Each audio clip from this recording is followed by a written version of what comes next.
Hello everyone and welcome back to my channel, and today I'm going to be going over the ranking every Bundesliga signing from the last 10 years roughly to the Premier League. In honour of Chelsea, you've just signed Timo Werner from RB Leipzig. I'm expecting there's some mixed names in this list I'm about to mention, but yeah, overall, this should be a good signing for Chelsea. We'll have to wait and see. But going over the past signings though, Marco Marin, 1 out of 10. Yeah, Marco Marin had a very underwhelming spell at Chelsea where he hardly played, to be honest with you, and didn't really do anything of note. He scored one goal for Chelsea in a home match against Wigan Athletic, but overall, Marco Marin's run at Chelsea just seemed very, very pointless, to be honest. He didn't really get a good rub of the green. And yeah, it didn't really work out for him. This is in no particular order, by the way, just to let you know as well. These signings are just the ones I've managed to find from the last 10 years. Yeah, one out of 10 for Marin, did nothing of importance, and yeah, a bit of a waste of a signing from Chelsea. Andre Schürrle, 6 out of 10. Andre Schürrle's been in the Premier League twice, actually. He signed originally for Chelsea back in 2013 from Bayern Leverkusen, and then he joined Fulham on loan for Borussia Dortmund in the 18-19 season. Schürrle had an alright Premier League career overall, I'd say. Did a couple of good things in his Chelsea career. He was never exactly consistently a Chelsea starter. He was very often on the bench, but did pop up with quite a few important goals when needed. Yeah, Schürrle overall wasn't a bad Premier League. Even at Fulham, he scored a great goal for them against Cardiff once as well. But overall, Schürrle had a pretty solid Premier League career without doing anything too special. But yeah, now he's currently back at Dortmund, I think. He might be out on loan somewhere, I'm not sure. But yeah, for when he was in the Premier League, though, Schürrle didn't do too bad, in my opinion. Michael Ballack, 6 out of 10. Now, we all know Michael Ballack was a fantastic player throughout his career, but his Premier League years weren't exactly his best, in my opinion. He didn't really do enough. He didn't really hit it off too much at Chelsea. Quite unfortunate, he was plagued by quite a few injuries as well, Ballack, but just generally, his Chelsea career didn't quite take off to the point where you'd probably expect. The best thing he probably did for Chelsea was score two in a match against Manchester United in the title race. Chelsea won the match 2-1, however. Man United still went on to win the title, but it was two very important goals from Ballack, and Chelsea could have won the title, and those two goals would have been a massive part of it. But yeah, overall, Ballack's best days were not at Chelsea. They were in Germany, Ballack's best days, no doubt about that. But yeah, the few years Ballack spent at Chelsea were alright, though. They were definitely alright. Per Mertesacker, 7 out of 10. Now, when Per Mertesacker first signed for Arsenal, a lot of us expected him to be a massive liability. He looked slow, off the pace, never looked like he was up to Premier League level in his first season at Arsenal especially. But to be fair to Mertesacker, he really settled down after a while and developed a really solid partnership with Laurent Koscielny at the back. And yeah, Vermaelen made also Vermaelen as well. Mertesacker made a rather solid Premier League career for himself at Arsenal overall. His standout probably being the FA Cup final performance when Arsenal beat Chelsea 2-1 in 2017, when he was man of the match, and if only he left after that performance instead of going on another season where he barely played, it probably would have been better. But yeah, Mertesacker made a pretty solid name for himself at Arsenal, as I said. He actually coped quite well in the defence. After a first season, you never really thought you'd be saying that. So yeah, fair play to Mertesacker, an experienced defender, someone who does lack a lot of pace, but certainly makes up for it in his knowledge at the back. Vincent Kompany, 10 out of 10.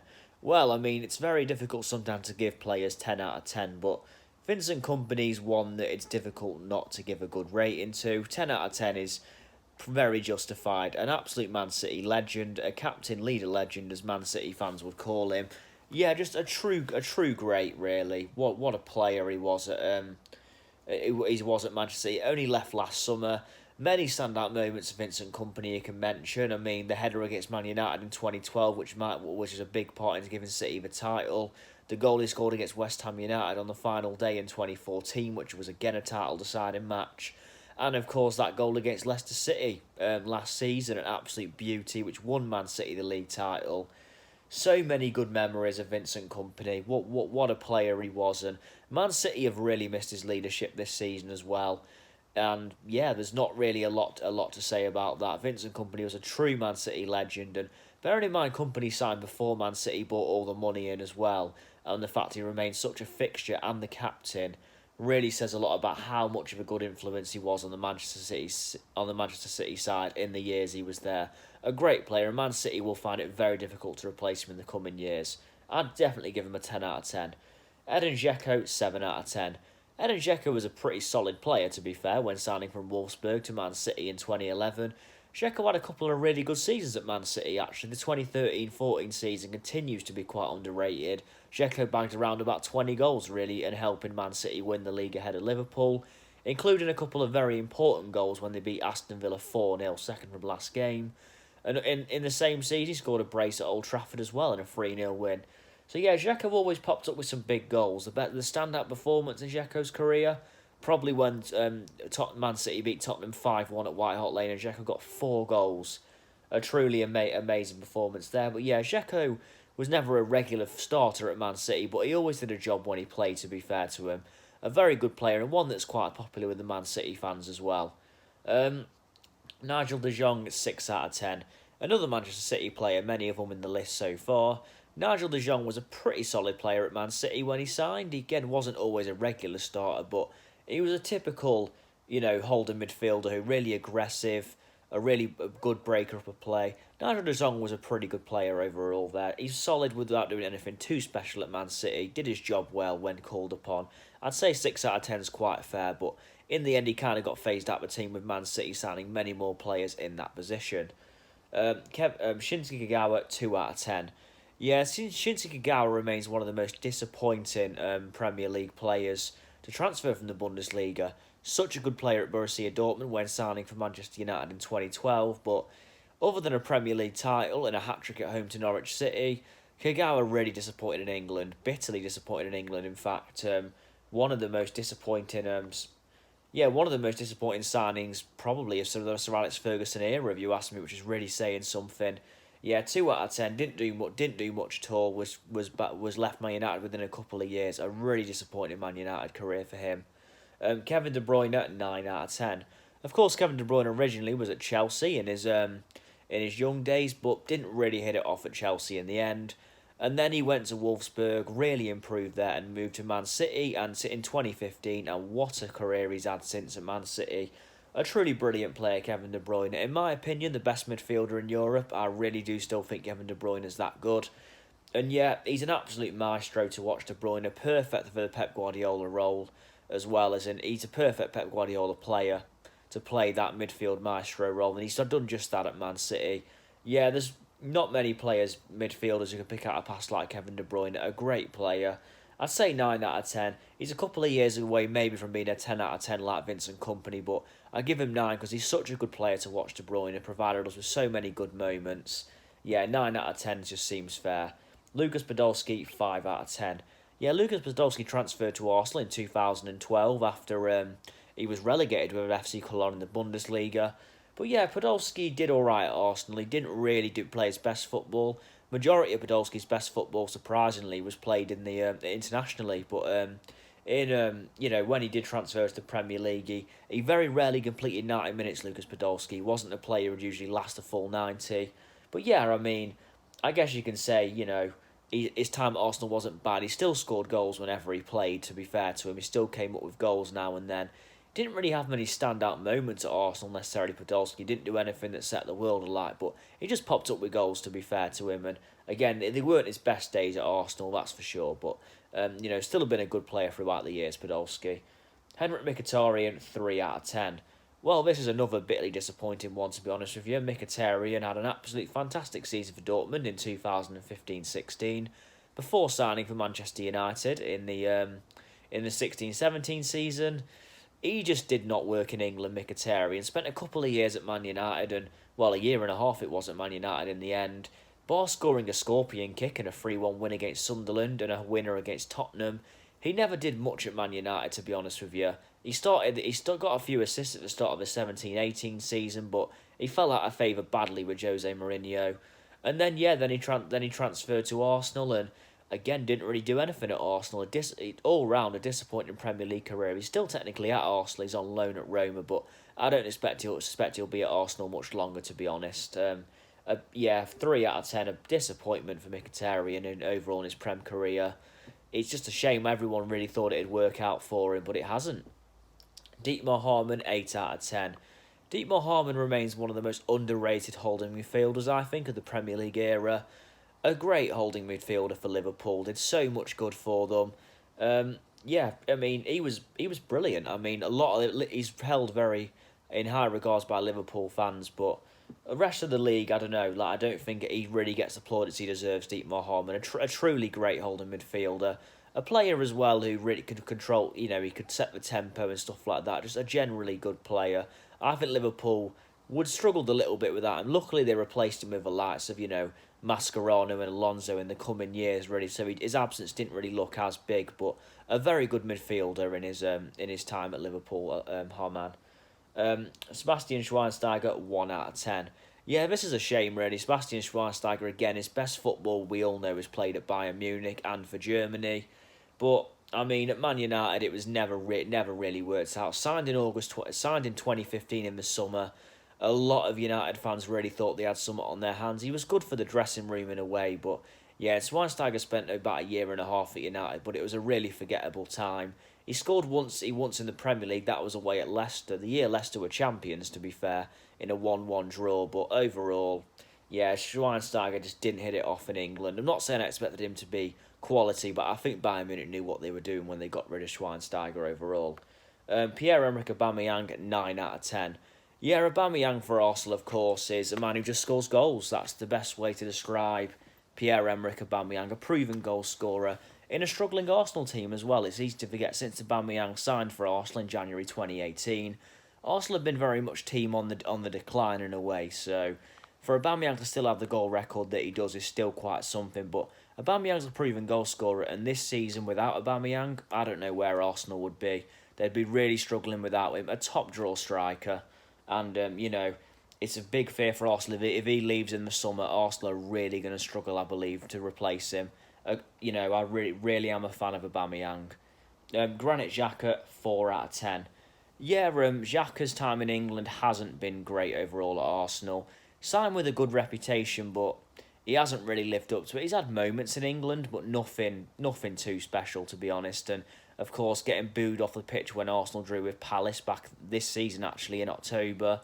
Xhaka has the tendency of being a bit of a liability as well, giving away soft goals and yeah, just generally not giving away silly stuff, to be honest. But he has his moments in him, Xhaka, where he can still play well. But yeah, it's fair to say Xhaka hasn't lived up to the hype he arrived with when signing in 2016. My apologies. Naby Keita, 5 out of 10. Yeah, Naby Keita's another one, signing from Liverpool, and it's fair to say so far we haven't seen the best of Naby Keita, I believe. Every time he seems to get a bit of a run together, either he gets injured or Jurgen Klopp takes him out of the team. It hasn't really worked out for Keita yet. I mean, you feel like he's gonna develop as a player, but he just hasn't clicked yet, Keita, and I'm thinking maybe he never will, but injuries certainly haven't helped him, and neither the fact he gets taken out of the team whenever he's on a good run of form. It's a shame, but Keita was a very good player, but he hasn't really bought Keita had the tendency to be a bit of a liability when it comes to red cards, but he's actually kind of cut that out of his game at Liverpool. He's much more an attacking midfielder. But yeah, overall, Keita, we haven't seen the best of him in England yet. Whether we do or not's a different question, but certainly Liverpool fans will certainly be open. Keita does definitely evolve into a player we know he can be from his days at Leipzig. Roberto Firmino, 8 out of 10. Yeah, Roberto Firmino signed for Liverpool in 2015, and he's been a part of the Jurgen Klopp transition, and what a transition it's been at Liverpool, and Firmino's been a big part of it. Of course, we all know Firmino's goal scoring record isn't, not always clinical by any means. He certainly doesn't get the numbers that a striker does, but the striker numbers do come from the wingers in Salah and Mane. Firmino's still a very good player, there's no doubt about that, and his job in the team is very, it's something you can't underestimate. Firmino, a very good player at what he does, his link-up play. And yeah, that's why he's so valuable in the Liverpool team. And he's been a very good player for them down the years. Of course, scored the goal that won Liverpool the Club World Cup as well in December. Yeah, overall, there's no doubt in what how good Firmino's been for Liverpool over the years. I mean, will Liverpool ever replace him with a clinical number 9? Probably down the line, but there's no doubt. I mean, the job Firmino does for the team, Klopp wouldn't want to replace Firmino at the moment. Leroy Sané, 7 out of 10. Yeah, Leroy Sané signed for Man City back in 2016, and Sané's had a solid Man City career, it's fair to say. On his day, Sané is frighteningly good, though. He can terrorise any right back in the world on his day, I think, Sané. He's that good, but He does not always Sané's day, though, and he is a good player, there's no doubt about that. Looks like he could be off back to the Bundesliga at Bayern Munich, but yeah, no doubt Sané is a good player. But you know, I'd think Bayern Munich's name is calling him now, and he's not always necessarily hit it off. Of course, the biggest thing I think in football was when he never got taken to the 2018 World Cup with Germany. That was such a bad mistake from Germany, and as good as Sané is, there's definitely, still feel like there's room for improvement in his game to be a bit more consistent. Bernd Leno, 7 out of 10. Yeah, Bernd Leno signed for Arsenal in 2018 in the summer, and Leno's had a very solid Arsenal career so far. I'm just recording this as Bernd Leno suffered a horrible injury at the weekend against Brighton. Hopefully Leno gets well soon and he's back in action sooner rather than later. In my opinion, Bernd Leno's an underrated goalkeeper at Arsenal. Someone who doesn't get the plaudits because his defence doesn't really help him. Leno's unfortunately playing behind a really bad defence, and Leno can make errors like every top goalkeeper does in the world, but Leno's shot stopping is very, very good, and Leno generally is a good goalkeeper. Probably the best goalkeeper Arsenal have had for a very long time, actually. And, it's a very unfortunate he has got injured, but hopefully Leno does recover soon and he is, back playing to his best as well. But yeah, he's been a good signing for Arsenal, Leno. One of the best under Unai Emery, no doubt. Emre Can, 7 out of 10. Yeah, Emre Can played for Liverpool between 2014-2018, and Can had a pretty decent Liverpool career, I'd say. His best moment being his overhead kick against Watford, I'd probably say. That was a great goal in a 1-0 win in 2017, but yeah, Can was a good player, but kind of frustrating at times as well. You can see why Liverpool potentially got rid of Emre Can, to be honest. He did have his bad games, to be fair, as well as having his good games. But yeah, I think that Can had a pretty solid Liverpool career, and most Liverpool fans did say that, his move to Juventus was kind of justified, I guess, when he went there. But, he's now at Borussia Dortmund and doing all right there, to be fair to him. But yeah, overall, Can had a solid Liverpool career, I'd say, without doing anything too special. Ilkay Gundogan, 7 out of 10. Yeah, Gundogan plays for Man City, and I actually believe Gundogan's quite an underrated player, to be honest with you. Every time Gundogan plays for Man City, he seems to score, or he seems to do something like get an assist or a goal, or... Yeah, I do rate Gundogan. I think he's a good player, and kind of gets overlooked, really, in what's a stellar Man City midfield. Don't get me wrong, when Gundogan plays the holding midfield role, he is vulnerable, but I don't believe Gundogan's a holding midfielder, to be honest with you. Of course, he was a very good player at Borussia Dortmund, but had a horrible time with injuries, which really, unfortunately, let him down. And yeah, Gundogan is a good player, of course. He's competing in such a good Man City midfield. It's understandable why he is overlooked at times, but yeah, Gundogan, I'd say he's had a good Man City career. Scored some big goals as well, including on the final day of the season when Man City beat Brighton 4-1 last year. Okay, he only got the fourth goal. The game was already won, but yeah, Gundogan does pop up with big goals now and then as well. Kagalar Soyuncu, 8 out of 10. Yeah, Soyuncu signed for Leicester. Well, he signed for Leicester in January, but this summer he started playing games at the start of the season for Leicester, and he's been a very good signing indeed, Soyuncu. Leicester have dipped form since Christmas, there's no doubt about that.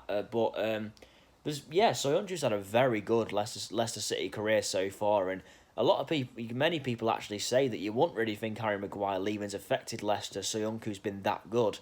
But yeah, fair play to him, and Leicester City's form has dipped, but I believe 8 out of 10 is a fair score for him for the impact he's made on the Leicester defence.